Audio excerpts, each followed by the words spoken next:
Every week, technology becomes more personal, hidden dangers become more alarming, and faith faces new challenges in the public square. These aren't isolated headlines, they're telling a much bigger story. Today, we're going to connect the dots. This is Overlooked Headlines.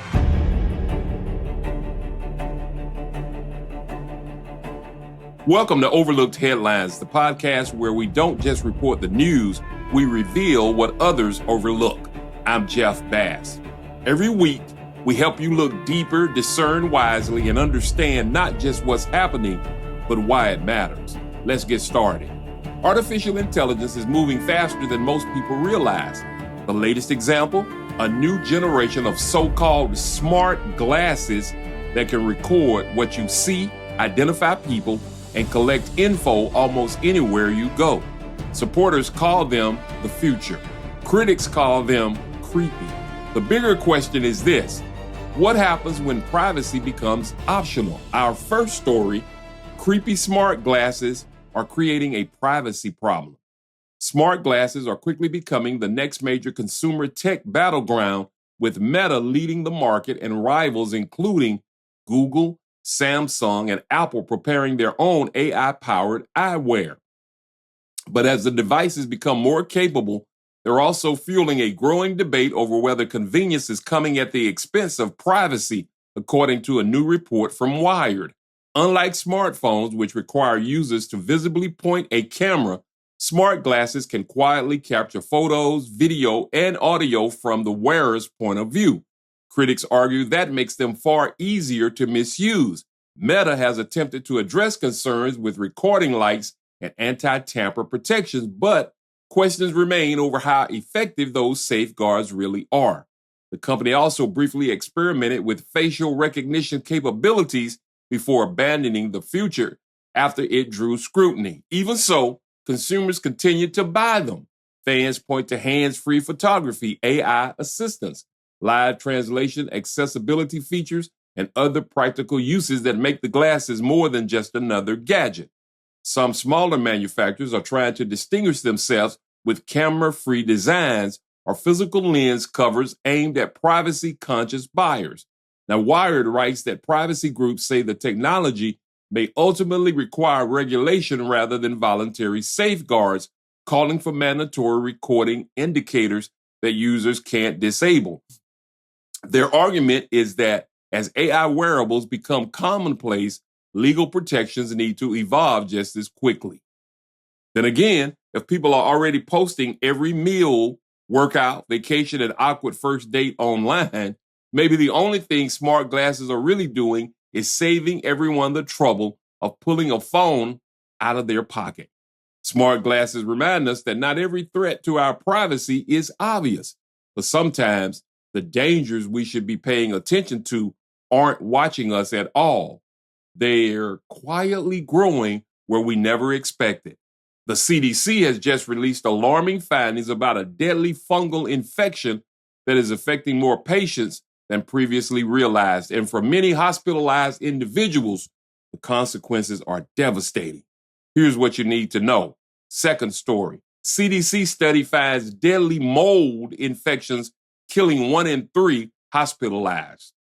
New federal research reveals that a little-known but often deadly mold infection strikes hospitalized patients far more frequently than doctors previously realized, with roughly 1 in 3 diagnosed patients dying before discharge.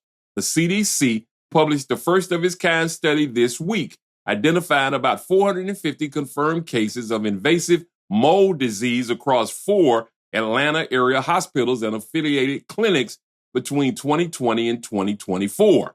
Researchers reviewed nearly 1,000 potential cases before confirming the final number, offering what experts call the clearest picture yet of a disease that remains largely untracked nationwide, because doctors are not required to report it to public health officials.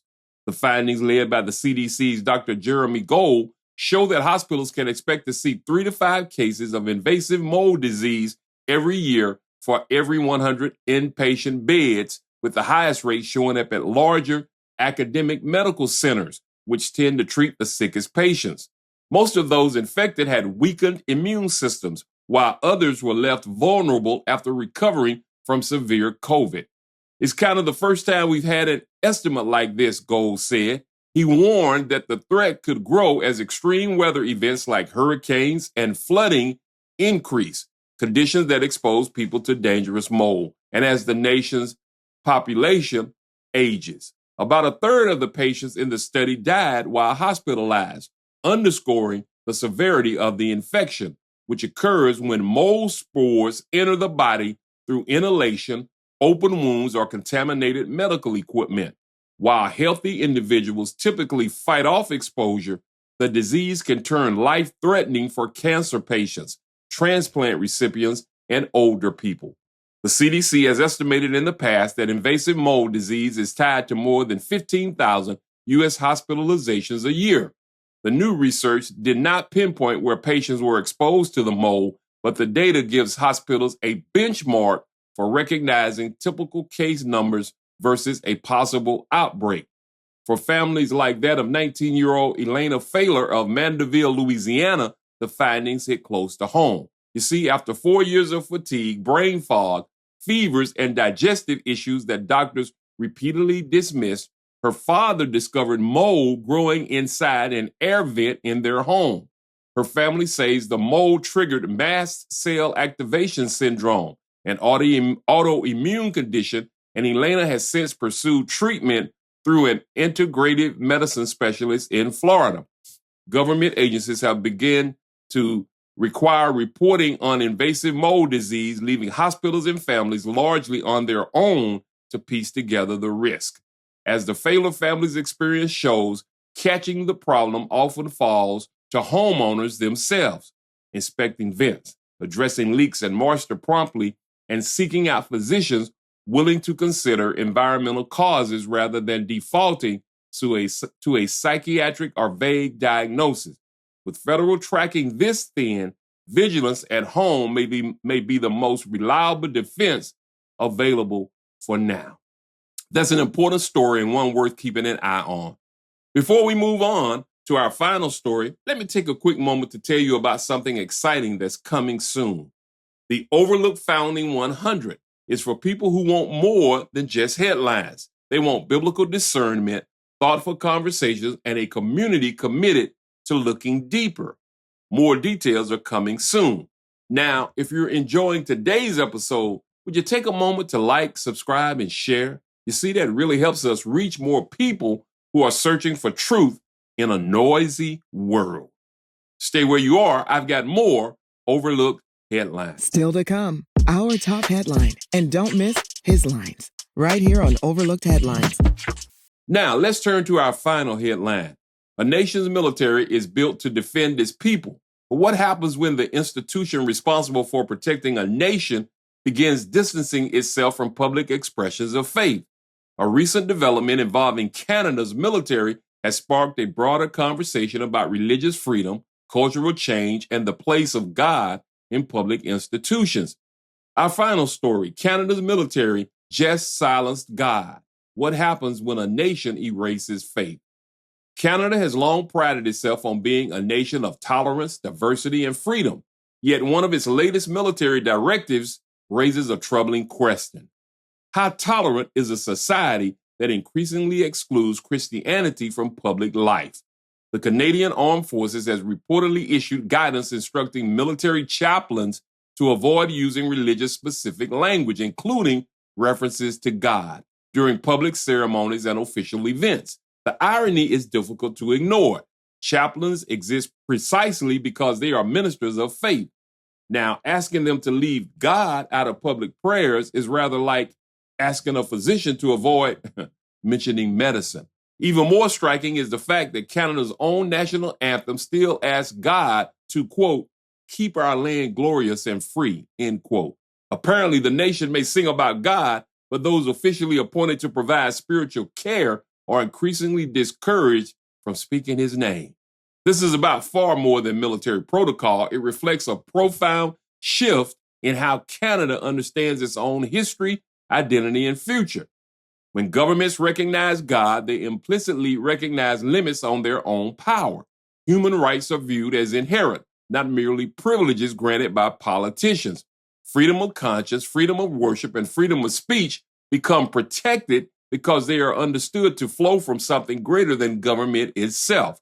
When that foundation is gradually removed, rights become increasingly vulnerable to the shifting priorities of whoever happens to hold political power.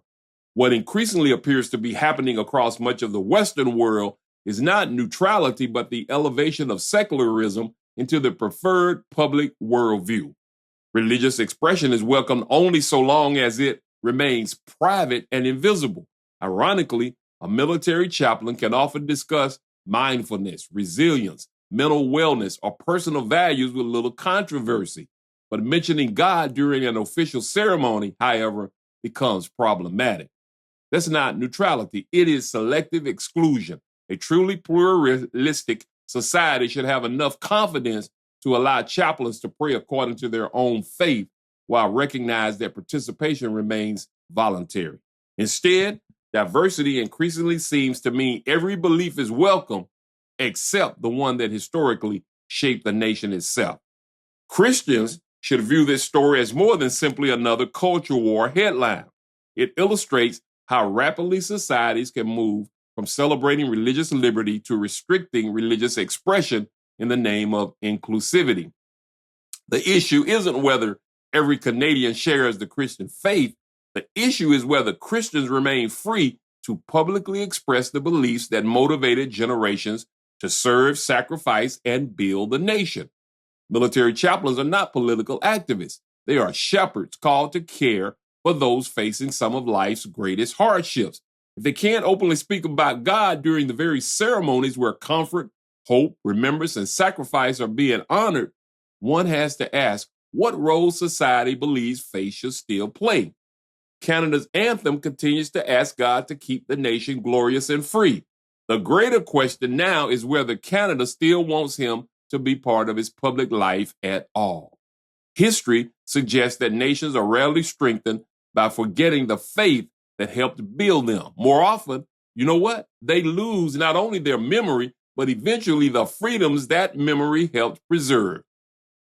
Very interesting, a very interesting story that we need to watch closely. Now, here's what I call the missing piece. At first glance, these three stories don't seem connected. One's about technology, one's about health, and one is about faith. But look a little deeper and a different picture begins to emerge. Each story reminds us that some of the greatest forces shaping our lives don't always announce themselves. Privacy can disappear quietly, danger can spread silently, and faith can slowly be pushed to the margins, not with a loud declaration, but one small compromise at a time. That's the missing piece. The greatest changes in a culture often happen gradually, until one day we look up and realize just how much has changed. That's why followers of Christ can't afford to drift through life on autopilot.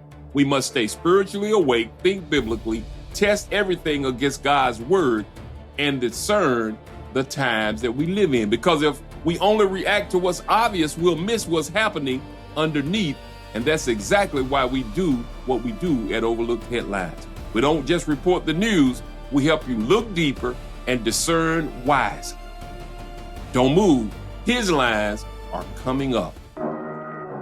Hey, if you're enjoying this episode, then we'll think you'll love connecting with us on our social media platforms as well, because we post frequent news bites, tips, and alerts to keep you informed and inspired. Now, let's get back to more Overlooked Headlines with Jeff Bass. Now, it's time for His Lines, where we take a closer look at these headlines from a biblical perspective taken from the Bible, God's Word. Welcome to His Lines, where the news tells us what happened, but God's Word tells us how to respond. I got a question for you today. What should followers of Jesus do when faith is pushed further to the margins of society, whether it's Canada, the U.S., or anywhere else in the world? God has already given his people the answer.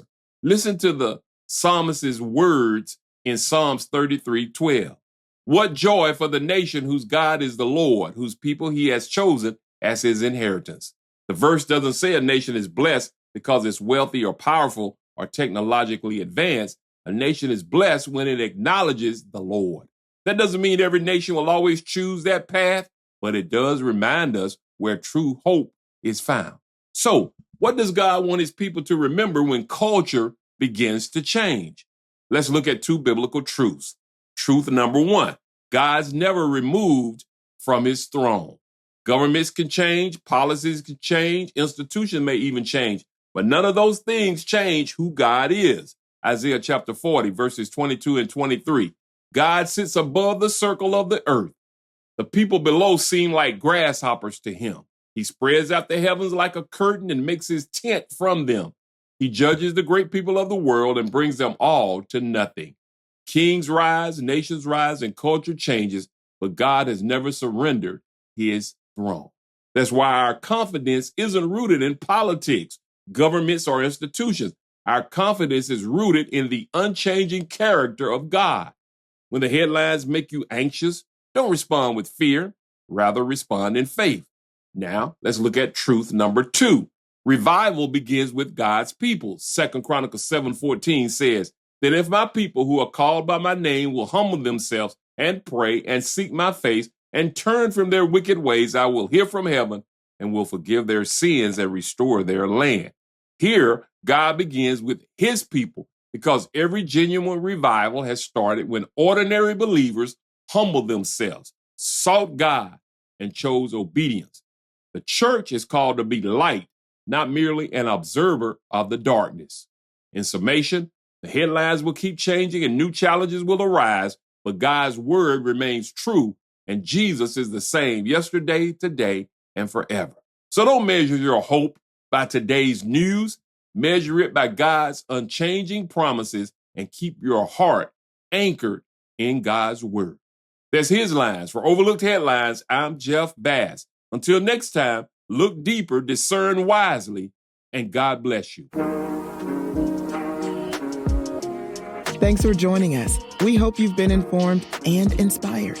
Like us, tell a friend, and connect with us via Facebook, YouTube, or email us at neveroverlooked@gmail.com. That's neveroverlooked@gmail.com.